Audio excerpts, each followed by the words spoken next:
Case 2-3 Indian താരങ്ങളുമായി ബന്ധപ്പെട്ടുള്ള ചില കാര്യങ്ങൾ സംസാരിക്കാനാണ് നമ്മൾ ഇന്ന് വന്നിരിക്കുന്നത്. ആദ്യത്തെ ഒരു കാര്യം, PV വിഷ്ണു എന്ന് പറഞ്ഞിട്ടുള്ള ഈസ്റ്റ് ബംഗാളിൻ്റെ മലയാളി താരം. അദ്ദേഹം ഈസ്റ്റ് ബംഗാളിൽ തന്നെ തുടരും. ഒരു 3 വർഷത്തേക്കുള്ളൊരു കോൺട്രാക്ട് എക്സ്റ്റൻഷൻ ആണ് നടത്തുന്നത് എന്നുള്ള കാര്യമൊക്കെയാണ് മാർക്കസ് ആണത് റിപ്പോർട്ട് ചെയ്യുന്നത്.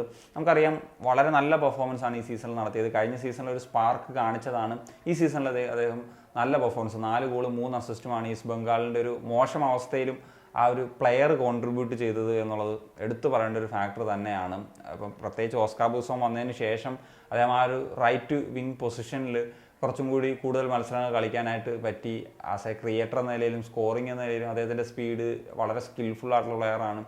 ഈ ഒരു ഇതിൽ തുടരാൻ സാധിച്ചു കഴിഞ്ഞാൽ പറഞ്ഞ ഒരു നാഷണൽ ടീം മെറ്റീരിയലൊക്കെ ആകാനുള്ള എല്ലാ കേപ്പബിലിറ്റിയും കാണിക്കുന്ന ഒരു താരം തന്നെയാണ് PV വിഷ്ണു. അദ്ദേഹത്തിന് മുംബൈ സിറ്റി FC പോലെയുള്ള ക്ലബ്ബുകളിൽ നിന്ന് ഓഫേഴ്സൊക്കെ ഉണ്ട് എന്നുള്ള കാര്യത്തിലുള്ള റൂമേഴ്സ് ഉണ്ടായിരുന്നു. എന്താണെങ്കിലും അദ്ദേഹം ഈസ്റ്റ് ബംഗാളിൽ തന്നെ തുടരാൻ തീരുമാനിച്ചത് വളരെ ഒരു മികച്ച തീരുമാനമായിട്ടാണ് എനിക്ക് പേഴ്സണലി ഒരു അഭിപ്രായം. അടുത്തൊരു കാര്യം, ഗ്ലാൻ മാർട്ടിൻസ് എന്ന് പറഞ്ഞിട്ടുള്ള മോഹൻ ബഗാന്റെ ഡിഫൻസീവ് മിഡ്ഫീൽഡറായിട്ടുള്ള താരം.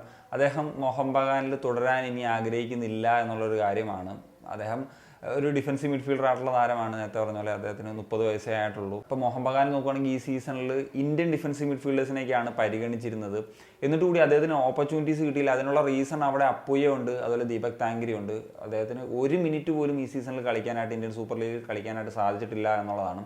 വേറെ ക്ലബ്ബുകൾ നോക്കിക്കഴിഞ്ഞാൽ ഉറപ്പായിട്ടും അദ്ദേഹത്തിന് ഓപ്പർച്യൂണിറ്റീസ് കിട്ടും. പറഞ്ഞല്ലോ 30 വയസ്സേ ആയിട്ടുള്ളൂ. പക്ഷേ അദ്ദേഹം ഭയങ്കര ഈ ഒരു ജനറേഷനിലെ ടൈപ്പ് ഒരു DM എന്ന് പറയാൻ പറ്റില്ല. എന്നാൽ വളരെ ഒരു ഓൾഡ് സ്കൂളും അല്ല, ഒരു ഡിസ്ട്രക്റ്റീവ് ടൈപ്പ് ആയിട്ടുള്ള പ്ലെയറാണ്. ഇപ്പോൾ KBFC പോലെ അല്ലെങ്കിൽ ഇന്ത്യൻ DM-നെയൊക്കെ പരിഗണിക്കുന്ന ഒരു ക്ലബ്ബൊക്കെ നോക്കിക്കഴിഞ്ഞാൽ നന്നായിരിക്കും. KBFC ഈ സീസണിൽ എത്തിക്കാനായിരുന്നെങ്കിൽ നന്നായിരുന്നു എന്നാണ് എൻ്റെ ഒരു ഒപ്പീനിയൻ. ഇനി അടുത്ത സീസണിലേക്ക് വരുമ്പോൾ എന്താണ് കോച്ചിൻ്റെ പ്ലാൻ എന്നുള്ളതൊന്നും അറിയത്തില്ല. ഇനി ഒരു ഫോറിൻ DM-നെയൊക്കെ പരിഗണിക്കാനാണോ അങ്ങനെയൊക്കെയുള്ള രീതി. കാരണം നമ്മളിപ്പം ഇന്ത്യൻ DM-നെയാണ് പരിഗണിക്കുന്നതെങ്കിൽ അവിടെ ഓപ്ഷൻസ് വേണം. അപ്പം കേരള ബ്ലാസ്റ്റേഴ്സിൻ്റെ കാര്യത്തിൽ കഴിഞ്ഞാൽ ഇത്തവണ ആകപ്പാട് ഒരു റെഡ്ഡി എന്ന് പറയുന്നൊരു ഓപ്ഷൻ മാത്രമാണ്. അതില്ലെങ്കിൽ പിന്നെ നമുക്ക് പ്രാർത്ഥിക്കാം എന്നുള്ള നിലയ്ക്കായിരുന്നു കാര്യങ്ങളൊക്കെ ഉണ്ടായിരുന്നത് ജനുവരി വരെ. പിന്നെ അതിനുശേഷമാണ് ലഗാത്തോറിനെങ്കിലും എത്തിച്ചത്. പിന്നെ ഒരു കാര്യം എന്ന് വെച്ച് കഴിഞ്ഞാൽ എഡ്മണ്ടിൻ്റെ കാര്യത്തിൽ ട്രാൻസ്ഫറൊന്നും അല്ല സംസാരിക്കാൻ പോകുന്നത്. എഡ്മണ്ട് നാഷണൽ ടീമിലേക്കുള്ള ഒരു കോളപ്പ് കിട്ടുന്നു എന്നുള്ളതാണ്. അതായത് ഇർഫാൻ യാദ്വാദ് അവൈലബിൾ അല്ലാത്ത സാധ്യതയാണ്. ഇർഫാൻ യാദ്വാദിന് അപ്പൻഡിക്സിൻ്റെ സർജറിയൊക്കെ ആയിട്ട് ബന്ധപ്പെട്ട് അവൈലബിൾ അല്ല എന്നാണ് പറയുന്നത്. എന്നാലും എഡ്മണ്ടിന് കോളപ്പ് ചെയ്ത് നല്ല കാര്യമാണ്. അദ്ദേഹം ഇന്റർ കാഷിയിൽ ഒരു മെയിൻ മാനായിട്ട് കളിച്ച് നല്ല പെർഫോമൻസ് നടത്തിയ താരമാണ്. പറഞ്ഞ പോലെ സെൻട്രൽ ഫോർവേഡായിട്ട് കളിക്കാം, ലെഫ്റ്റ് വിങ്ങിൽ കളിക്കാം, AM പൊസിഷനിൽ കളിക്കാം. അങ്ങനത്തെ ഒരു യൂട്ടിലിറ്റി പ്ലെയറാണ് എഡ്മണ്ട് എന്നുള്ളത് നമുക്കറിയാവുന്ന ഒരു കാര്യം തന്നെയാണ്. എനിക്ക് അറിയാൻ വയ്യാത്തൊരു കാര്യം, ഇപ്പോൾ ഈ അപ്പൻഡിക്സ് സർജറി എന്നൊക്കെ പറഞ്ഞു കഴിഞ്ഞാൽ പെട്ടെന്ന് വരുന്നൊരു കാര്യമൊന്നുമല്ലല്ലോ. ഇതൊക്കെ നേരത്തെ തീരുമാനിക്കുന്ന കാര്യങ്ങളല്ലേ. അപ്പോൾ ഈ ഒരു സാഹചര്യത്തിൽ ആരാണ് കമ്മ്യൂണിക്കേറ്റ് ചെയ്യാനായിട്ട് ഇതൊക്കെ വൈകുന്നത് എന്നുള്ളതാണ്. ആദ്യം ഒരു ടീം ഇടുന്നു, 2 ദിവസം കഴിയുമ്പോഴത്തേക്ക് അയാൾക്ക് അപ്പൻഡിക്സ് ആയിട്ട് പോകുന്നു. ഇതൊക്കെ നിരന്തരം ഇന്ത്യൻ ഫുട്ബോൾ ടീം കണ്ടുകൊണ്ടിരിക്കുന്നതുകൊണ്ട് കൂടിയാണ് ഇത് പറയുന്നത് എന്നുള്ളതാണ്.